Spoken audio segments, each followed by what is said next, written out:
Assamese में मैं बहुत सारे गाने गाया, बहुत गाने गाए। ये आपके यहाँ के युविन गर्ग बोलिए, गंगा मरमा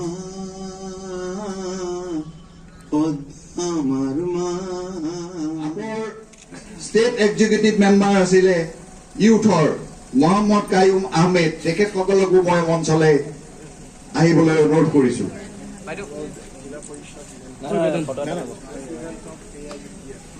ইয়াৰ লগতে তেওঁ আজি এই যোগদান কাৰ্যসূচীত যোগদান কৰিব, তেখেতক মই মঞ্চলৈ আহিবলৈ অনুৰোধ কৰিছো।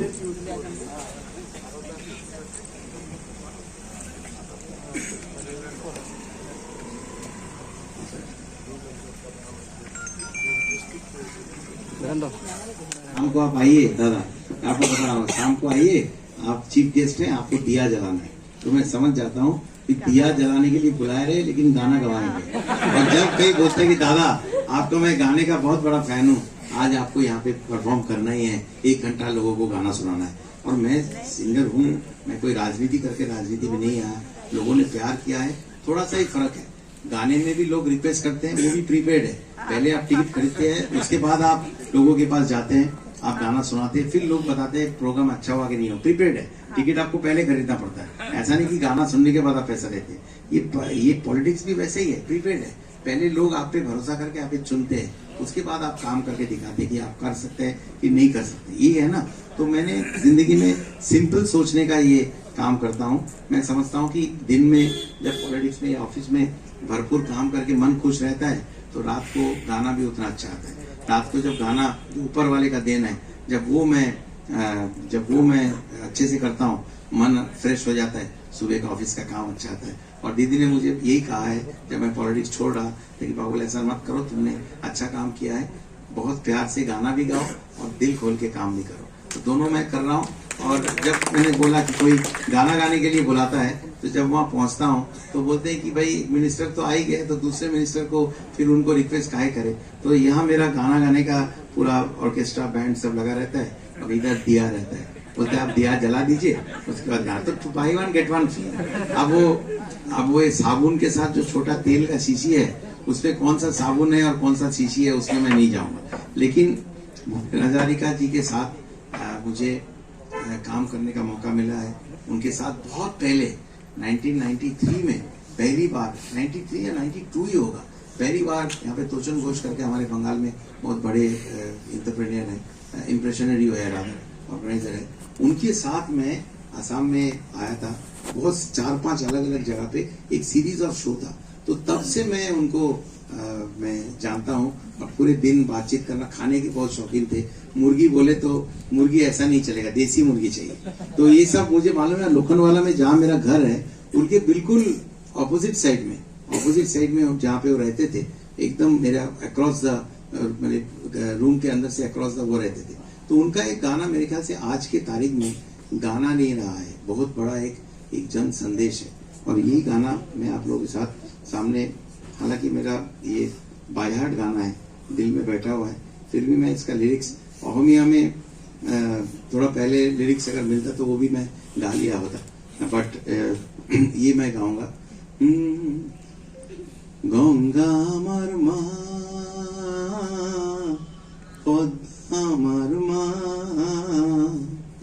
गंगा मरमा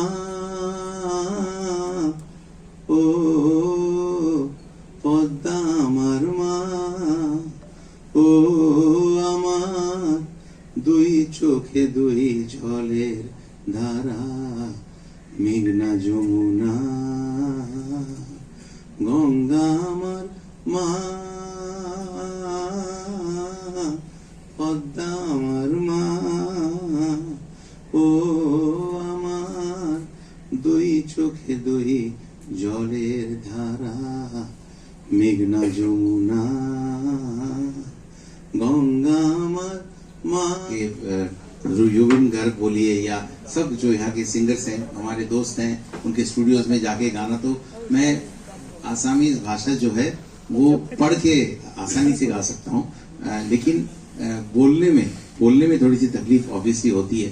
अगर मैं आसामी से बोल पाता तो बहुत अच्छा होता, लेकिन मैं ये समझता हूँ कि जिस गाड़ी में आते आते सुबह में से मैं सुना, जैसे रिपुन दा ने पूरे आसाम को हर जगह में जाके घूम घूम के जिस तरीके से लोगों तक पहुंचने की कोशिश कर रही है, ये लोगों तक पहुंचने की जो बात है, इसी में बीजेपी की सबसे बड़ी कमी हो गई है। और मैं इसके लिए ज्यादा हिस्ट्री में नहीं जाऊंगा, हिस्ट्री में मुझे जाने की जरूरत नहीं है। देखिए, मैंने अभी जो बात की है आपको इसलिए वो बात किया है। कल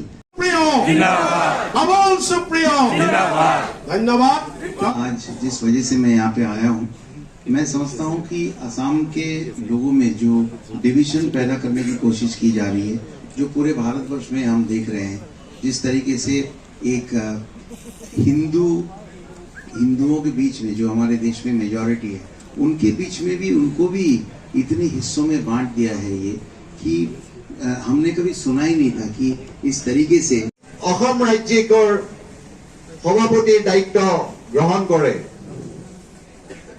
তাৰ পিছত 27 এপ্ৰিল তাৰিখে এখন যোগদান কাৰ্যসূচীত প্ৰায় আমি 400 মানুহে এই তৃণমূল কংগ্ৰেছত যোগদান কৰিলো। যোৱা 11 মে 2022 চনত গুৱাহাটীত অনুষ্ঠিত হোৱা এক সাধাৰণ সম্পাদক শ্ৰী অভিষেক বেনাৰ্জী ডাঙৰীয়া উপস্থিত আছিল আৰু সেই উপস্থিত থকা সভাখনত প্ৰায় 1200 মানুহে আমি আমাৰ যোগদান কৰিছিল।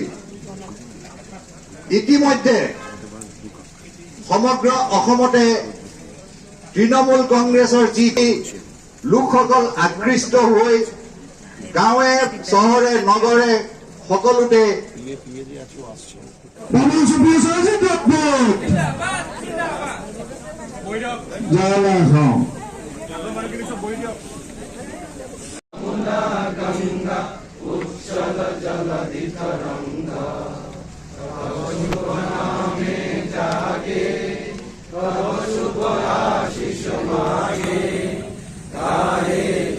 জয়